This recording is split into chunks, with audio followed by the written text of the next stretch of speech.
ఈరోజు ఏముంది మీరు కనుక్కునే దానికి డేటా కనుక్కునే డేటా అంటారు. ఏముందా డేటా? స్కూల్ తెరిచినాయి. యా స్కూల్లో ఎంతమంది చదువుతూ ఉన్నారో గ్రామ సచివాలయంలో 10 మంది పిల్లలు అక్కడే ఉండరు. ప్రతి 2000 జనాభాకు గ్రామ సచివాలయం ఉంది. ఎంతమంది స్కూళ్ళల్లో అడ్మిషన్లు పొందినారు, ఎంతమంది స్కూళ్ళలో చదువుతున్నారు అనేది తెలీదా? డేటా అని ఎన్ని రోజులు డేటా 2 నెలలు అయిపోయింది. ఇంకెన్ని రోజులు డేటా? 43 లక్షల మంది తల్లులు, 84 లక్షల మంది పిల్లలు. ఇది డేటా. 84 లక్షల మంది ఇంటూ 15,000, అది నీ డేటా. నువ్వు వేయాల్సింది.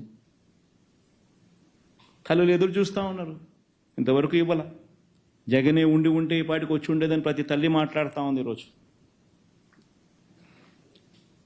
ఇప్పటికే ప్రజలంతా కూడా, ఇప్పటికే రైతన్నలందరూ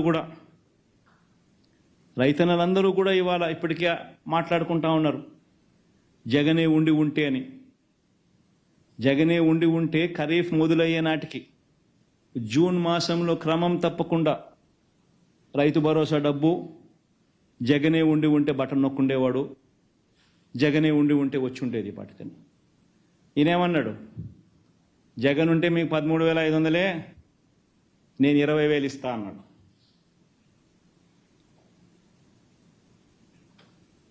నువ్వు 20,000 ఇస్తావని చెప్పి ఎదురు చూస్తూ ఉండరు.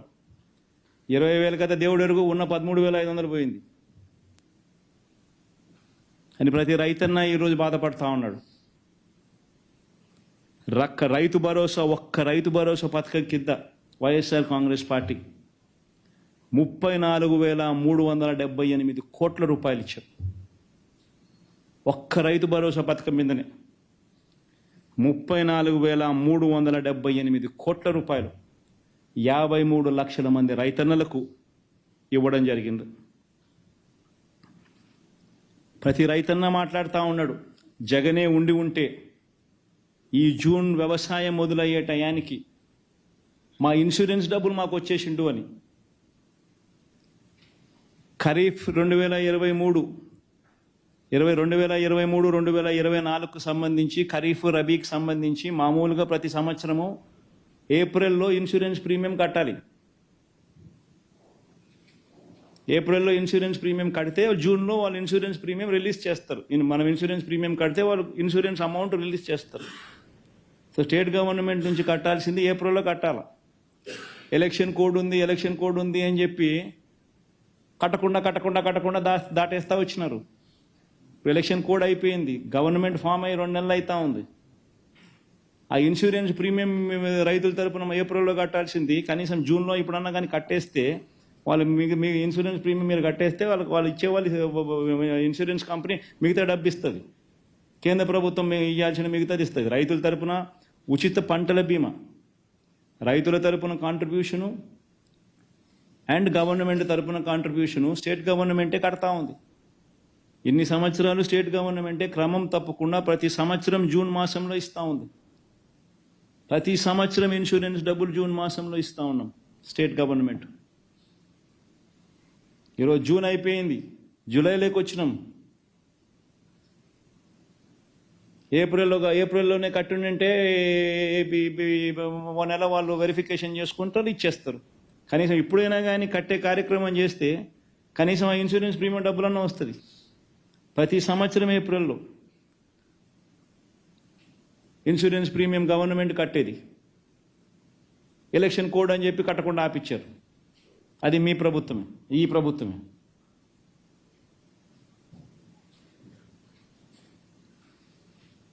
సరే, ఇప్పుడు జగన్ కడతాడు అని అంటే, ఎలక్షన్ల ముందు జగన్ కట్టినాడు అని అంటే జగన్కి మంచి పేరు వస్తుందని చెప్పి ఆపిచ్చినారు. సరే, ఆపిచ్చిన తర్వాత మీరన్నా కట్టాలి కదా. మీ ప్రభుత్వం వచ్చింది, మీరు కట్టరు. రైతులకి ఈరోజు ఇన్సూరెన్స్ ప్రీమియం నువ్వు కడితే ఇన్సూరెన్స్ డబ్బులు వస్తాయి ఖరీఫ్కు రబీకి. ఎందుకు కట్టడం లేదు? ప్రతి రైతు ఈరోజు నిలదీస్తూ ఉన్నాడు, అడుగుతూ ఉన్నాడు. రైతుల గురించి పట్టించుకునే నాతుడు లేడు. ప్రతి ఎకరాకు ఇన్సూరెన్స్ చేసినాం. ప్రతి ఎకరా ఆర్బీకే ద్వారా ఈ cropping, geo tagging, insurance premium ఆ రైతు కట్టాల్సిన పని లేకుండా ప్రభుత్వమే ఆటోమేటిక్లీ జియో ట్యాగింగ్ చేసి, ఈ క్రాప్ చేసి ఇన్సూరెన్స్ ప్రీమియం కూడా రైతుల తరపున కట్టే కార్యక్రమం. నిశ్చింతగా రైతుకి ఏదైనా నష్టం జరిగితే ఖరీఫ్ కానీ రబీ కానీ వెంటనే కానీ ఇన్సూరెన్స్ జూన్లో ఇచ్చేవాళ్ళం. ఖరీఫ్కి సంబంధించి జూన్, మళ్ళీ నెక్స్ట్ ఖరీఫ్ వచ్చేసరికి 2023 ఖరీఫ్, 2024 ఖరీఫ్ టయానికల్లా 2023 ఖరీఫ్ సొమ్ము రైతు చేతిలోకి వచ్చేది. ఇది ఒక నిరంతర ప్రక్రియగా కొనసాగుతూ ఉండేది జరగడంలో. జగనే ఉంటే ఈరోజు ప్రతి తల్లి అనుకుంటా ఉంది, ప్రతి పిల్లాడు అనుకుంటా ఉన్నాడు. ఇంజనీరింగ్ చదువుతా ఉన్న పిల్లలు, డిగ్రీ చదువుతా ఉన్న పిల్లలు, మెడిసిన్ చదువుతా ఉన్న పిల్లలు, చదువులు చదువుకుంటున్న ఇట్లాంటి పెద్ద చదువులు చదువుకుంటా ఉన్న పిల్లలందరికీ జగనే ఉంటే ఏ క్వార్టర్కి సంబంధించిన ఫీజు రీయింబర్స్మెంట్ ఆ 3 నెలల కాలం అయిపోయిన వెంటనే మళ్ళీ నెక్స్ట్ ఇమీడియట్లీ డబ్బులు వచ్చేటివి. ఈరోజు జనవరి, ఫిబ్రవరి, మార్చ్ క్వార్టర్ మామూలుగా మేలో ఇవ్వాలా, ఎన్నికల కోడ్ అని చెప్పి ఎగరగొట్టినారు.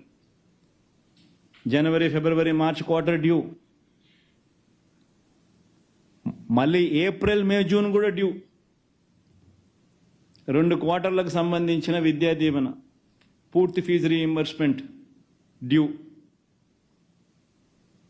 జగనే ఉంటే క్రమం తప్పకుండా ఏ క్వార్టర్ ఫీజు రీయింబర్స్మెంట్ ఆ క్వార్టర్ అయిపోయిన వెంటనే జగన్ ఇచ్చేవాడు. వసతి దీవెన ప్రతి సంవత్సరం ఏప్రిల్లో జగనే ఉంటే విద్యా సంవత్సరం మొదట్లోనూ విద్యా సంవత్సరం చివరిలోనూ ఒక ఇన్స్టాల్మెంట్ ఇచ్చేట్టుగా వసతి దీవెన కింద ప్రతి తల్లికి ఒక్కొక్క పిల్లాడికి 20,000, ఇంజనీరింగు డిగ్రీ చదివే పిల్లలకు, పాలిటెక్నిక్ చదివే పిల్లలకు 15,000, ఐటీఐ చదివే పిల్లలకు 10,000. వీటిని 2 ఇన్స్టాల్మెంట్స్గా చేసి ప్రతి ఏప్రిల్లో ఒక ఇన్స్టాల్మెంటు క్రమం తప్పకుండా ప్రతి ఏప్రిల్లో జగనే ఉంటే వచ్చి ఉండేది. జగనే ఉంటే ఇచ్చాడు. ప్రతి పిల్లాడు ఈరోజు అడుగుతూ ఉన్నాడు, ప్రతి తల్లి అడుగుతూ ఉంది. పట్టించుకునేవాడు లేడు. పైగా కాలేజీలకు సంబంధించిన ఫీజులు కూడా వీళ్ళు ఇష్టం వచ్చినట్టుగా ఎడాపెడా కొన్ని కాలేజీలకు పెంచుకున్నారు. ఒక్క విద్యా దీవెన, వసతి దీవెన రూపేణ వైఎస్ఆర్సీపీ ప్రభుత్వం 18,000 కోట్ల రూపాయలు ఇచ్చింది. 18,000 కోట్ల రూపాయలు, 18,000 crores. ప్రతి అక్క చెల్లెమ్మ అడుగుతూ ఉంది. జగనే ఉంటే పొదుపు సంఘాల అక్క చెల్లెమ్మలు 0 వడ్డీ కింద జగనే ఉంటే ప్రతి సంవత్సరం మే